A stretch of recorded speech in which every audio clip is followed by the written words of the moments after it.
જો કહેવાય કે અયોધ્યા જેની આખી ગાદી એમની હોય અને એ ગાદીના રાજાને જ્યારે કોઈ લેતું ના હોય, કાશીની બજારમાં વેચાતો હોય, વિચાર તો કરો, ખાલી કલ્પના કરીએ ને તો વિચારવા જેવી વાત છે. રૂવાડા ઉભા થઈ જાય કે કોઈ લેવા માટે તૈયાર ન થયું હોય ને ત્યારે એક જેને કહેવાય કે શમશાન ઘાટમાંથી બાળવા માટે જે ડાઘુની જરૂર પડે એ જો એને લઈ જતો હોય અને છેલ્લે પોતાના પુત્રના સબને બાળવા માટે પણ એમની પાસે કશું નથી અને એ સમયે પોતાના દીકરાને બાળવા માટે પણ એમ કહેતા પહેલા મૂળ ચૂકાવો અને પછી તમે અહીં અગ્નિદાગ આપો.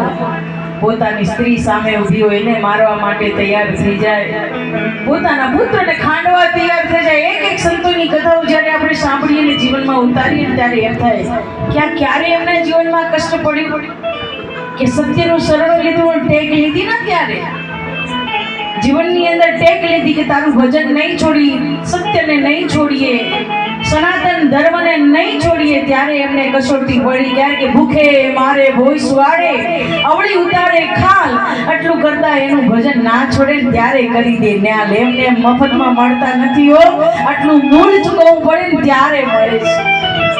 અને રસ્તો કોણ બતાવે? ગુરુ બતાવે છે. ગુરુ વિના જ્ઞાન ના ઉપજે, ગુરુ વિના મિલે નહીં ભેદ, ગુરુ વિના સંશય ના મટે, ભલે ને વાંચીએ ચારે વેદ.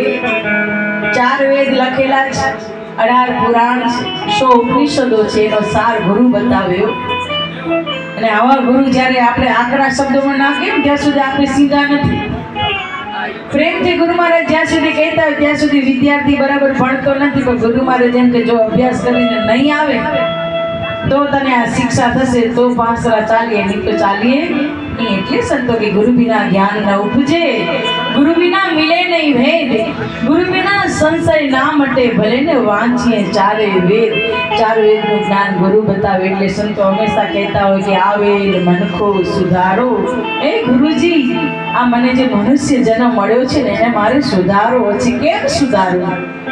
જો સુધારવા માટે તૈયાર થાય તો એ ચાપકા ખાવા તૈયાર થઈ જાય, પણ જેને સુધારવું નથી ને, ઘણા બધા વિદ્યાર્થીઓ ને આપણે અભ્યાસ કરતા ત્યારે એમ કે અમારા આરતીરામ છે ને ટીચર છે, એમની પાસે ઘણા બધા સ્કૂલમાં ભણવા આવતા હોય તો ક્યારેક 3 વર્ષની યોજના વાળા હોય ને, અને કોઈ તો હોશિયાર હોય જે 3 વર્ષની યોજના વાળા.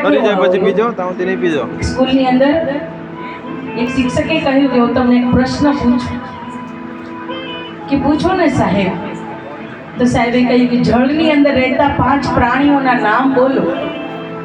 કે જળની અંદર રહેતા 5 પ્રાણીઓના નામ બોલો. એટલે કદાચ તમને આવડતા હોય તો તમે બોલો. પાણી ભરેલું એનામાં શું રહે? કે ડેડકું, માછલી, મગર, સાપ, અજગર, આ બધા 5 પ્રાણીઓના નામ આપણા જેવા હોય એ બધા બોલી દે. તો ત્યારે એ વખતે એમને કહ્યું કે આટલી બધી મહેનત કરવી, પૂછા કરવી, એના કરતા એક વિદ્યાર્થી ઉભો થયો, એમને કહ્યું સાહેબ હું કહું. એ કે કહી દો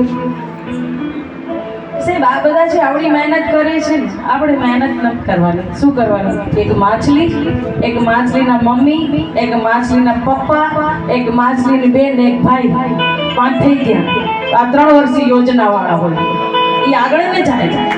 જ્યાં સુધી ગુરુ મહારાજ એમને શિક્ષા ન કરે, જ્યાં સુધી ગુરુ મહારાજની પાસેથી કાંઈ જ્ઞાન પ્રાપ્ત કરવા ઈચ્છે નહીં ના, ત્યાં સુધી આગળ ન જાય. પણ જ્યારે કહેવાય કે પાટીને પેન લઈને ભણવા ગયો તો પરીક્ષા વિનાના પરિણામ ક્યાંથી મળે? ગુરુના શરણમાં જઈ અને ગુરુ મહારાજ જ્યારે આપણે સાચું જ્ઞાન બતાવે, શિષ્ય જ્ઞાન ઉપર ચાલવા લાગે ના, ત્યારે એની પરીક્ષા થાય અને ત્યારે પરીક્ષામાં પાસ થયો. કહેવાય આજે આ બધા સંતોને આપણે ગાઈએ છીએ, રૂપાદે માલદે હોય, જેસલ તોરલ હોય, ગમે તે સંતોના નામ લઈને, મીરાબાઈ હોય, નરસિંહ મહેતા હોય, શ્મા સબરી હોય, આ બધાનું ભજન પાક્યું છે. એના જીવનમાં એને ભજનને પકાવ્યું છે, ગુરુના વચન ઉપર ચાલ્યા છે, ત્યારે એના નામ આજે ચોપડે ચડ્યા છે. એમને એમ ચડ્યા નથી. એટલા માટે ગુરુ મહારાજ જ્યાં સુધી નહીં મળે ને ગુરુ મનખો નહીં સુધારે ત્યાં સુધી કાર્ય સફળ નહીં થાય. એટલે સંતો કહે